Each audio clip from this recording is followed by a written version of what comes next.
हवामान खात्याची जी माहिती आहे ती माहिती चांगली आहे.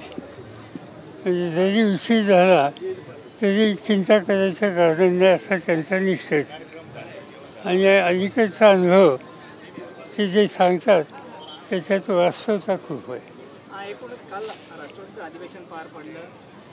त्यात प्रदेशाध्यक्ष नवीन नेमण्याच्या चर्चा सुरू झाल्या आणि काही नावं सुद्धा समोर येत आहेत. कधी मिळेल असं त्यांनी स्वतः सुचवले की मी 8 वर्ष जबाबदारी नव्या पिढीला प्रोत्साहित करा हे त्यांनी सांगितलं. तर बघूया बाकी त्यांची चर्चा करू. श्रीरामपूरमध्ये एचडीबीटी कॉटनला बंदी आहे राज्यात. एचडीबीटी कॉटनला बंदी आहे राज्यामध्ये आणि शेतकरी परवानगी मागतो. एचडीबीटी कॉटन असं आहे की ट्रान्सजेनिक कॉटन याला सुप्रीम कोर्टाने बंदी घातली.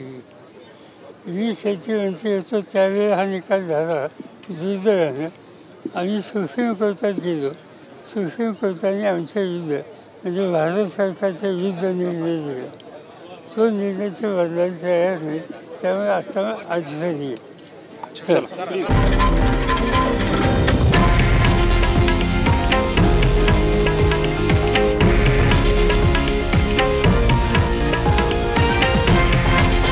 हे आहे देशातील नंबर 1 न्यूज नेटवर्क आणि आपण पाहत आहात TV9 मराठी, एकमेव.